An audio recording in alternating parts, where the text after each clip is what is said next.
Semua masalah ini adalah tantangan zaman now.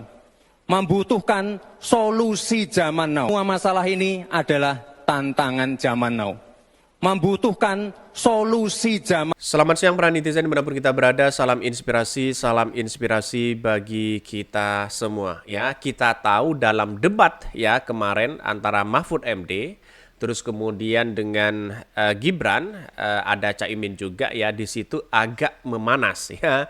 Dan bahkan muncul spekulasi lagi di debat keempat ini ya, yang katanya ada salah satu yang digunakan oleh Samsul di situ dengan apa yang di belakang si Gibran itu begitu. Ada suara-suara yang kemudian seolah-olah menirukan ya, seolah-olah menirukan yang ada di belakangnya. Nggak tahu apakah ini asli atau tidak, tapi banyak yang cukup viral di media sosial begitu kan ya. Karena saya melihat dari beberapa debat kemarin yang saya lihat tidak ada apa-apa begitu, tapi masyarakat Indonesia bisa jeli begitu kan ya. Ini saya kutip dari Dr. Tifa terlebih dahulu. Ini jubirnya Samsul ya, betul-betul menunaikan tugas sebagai juru bicara dengan sempurna. Tadinya saya pikir Samsul kok tiba-tiba pakai jaket ya. Apakah dia kedinginan? Tapi kok Om Imin biasa aja tetap pakai kemeja. Ternyata ya karena hubungan dengan tugas jubir yang sangat luar biasa. Lah, dalam beberapa narasi-narasi itu muncul begitu kan ya, dengan adanya situasi sekarang ini antara di belakang mereka kalau nggak salah ini Kang Emil begitu kan ya, Kang Emil Dardak di situ begitu. Jadi apakah ini sama dengan apa yang disampaikan oleh Gibran dengan hal situasi itu begitu ya? Beberapa asumsi yang menyatakan wah ini gimana begitu ya? Dengan pola yang di zoom begitu kan, seolah-olah ada sesuatu begitu kan. Tapi ini cukup jeli sekali ya, masyarakat Indonesia bisa melihat itu begitu. Tapi bagi kami, saya karena memang mungkin kapasitasnya tidak bisa melihat ini begitu kan ya, karena dalam konteks ini, karena ini debat ya, apakah debat itu cara ngomongnya harus mengikuti yang di belakang. Nah itu mungkin yang bisa membriefing itu mungkin bisa begitu kan. Tapi dengan adanya seperti ini ya, ada yang mengatakan wah ini ketahuan begitu katanya ya. Dengan asumsi ini ada orang yang mengatakan wah ini gimana sih Samsul, apakah menggunakan praktek-praktek yang lama katanya ya. Jadi menurut saya pribadi, saya kira dalam beberapa video-video yang beredar hari ini banyak yang kemudian dilakukan begitu kan. Ini bahkan kalau kelewatan banget emang susah mau nutupi ya, mau ditutup-tutupi ya, pakai cara apapun ketahuan juga pada akhirnya ya. Ini komentar-komentar dari netizen. Banyak sekali pro dan kontra ini. Gibran sekilas nampak cerdas meski banyak jeda kosong dan gak nyambung. Apa karena ini? Ya, teknologi ya bone condition adalah metode transmisi suara ke telinga bagi dalam ya melalui tulang tengkorak. Dengan demikian, getaran suara akan dikirimkan langsung ke tulang tengkorak. Apakah ini bisa begitu kan? Tapi secara tidak langsung biasanya kalau ada suara-suara kecil di situ kan nampak di situ begitu kan ya. Tapi nggak tahu pada akhirnya orang kok cukup jeli begitu ketika zoomnya sangat besar di situ begitu. Dan pada akhirnya banyak muncul ini spekulasi begitu kan. Saya kira pandangan saya terhadap situasi debat kemarin begitu kan, saya tidak menemukan apa-apa, tapi mungkin ya Roy Suryo akan bisa meneliti bagaimana mereka menggunakan itu begitu kan. Apakah benar-benar menggunakan, karena memang yang di belakang ya sepertinya Kang Emil itu seolah-olah sama nirunya dengan ya dengan Gibran di situ begitu kan. Maka di sini ya cukup menjadi perhatian kalau memang itu digunakan begitu kan ya. Kenapa bisa lolos? Itu pertanyaan ya. Karena ini debat terakhir buat Cawapres. Sepertinya sudah nggak perlu lagi dibahas ya trik mereka. Ya memang harus licik atau apa begitu kan. Yang penting hasilnya Caimin memenangkan debat ini ya, respon di semua sosmed, dan Samsul sudah dia dipecundangi dengan oleh Pak Mahfud katanya begitu. Ini komentar-komentar dari netizen. Banyak sekali pro dan kontra.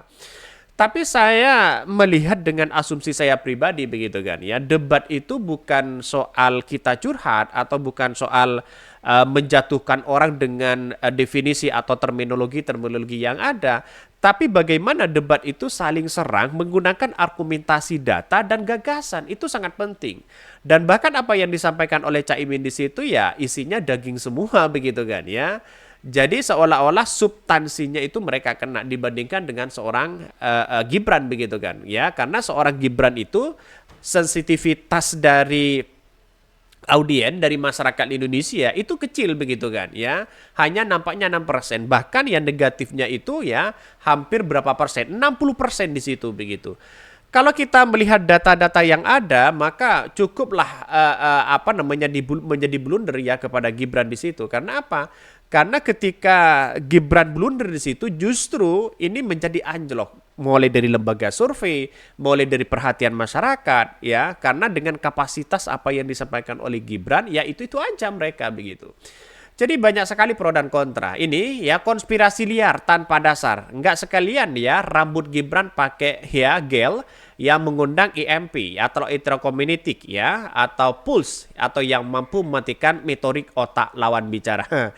Ini sampai begitu ngerinya di situ begitu kan. Tapi dalam beberapa video-video yang beredar hari ini saya nggak tahu, tapi yang jelas ya, yang jelas itu kenapa suara mereka dengan yang di belakang itu kok beda, kok sama begitu kan? Ada apa? Dan itu yang mesti dipertanyakan oleh mereka begitu kan ya. Jadi selama ini saya kira ada sesuatu yang aneh begitu kan.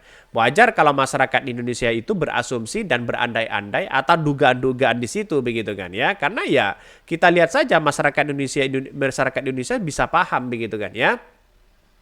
Bahkan satu sisi orang-orang di luar sana berasumsi bahwa ya kalau kita menggunakan seperti itu gimana begitu kan ya, sampai menggunakan teknologi yang sangat canggih, bahkan satu sisi itu tidak punya dampak kepada masyarakat ya, karena masyarakat sudah melihat bahwa Caimin itu sangat dominan sekali pada debat itu begitu. Bahkan ya ini dokternya lucu, beneran dokter atau gimana ya, karena kritikan-kritikan banyak sekali pro dan kontra ya. Bahkan satu sisi ini dari komentar dari teman-teman ya, ternyata di belakang ya atau di dalam ya jaketnya yang tinggi ada alat bantu. Ya dasar ada aja bulusunya begitu. Itu komentar-komentar dari netizen.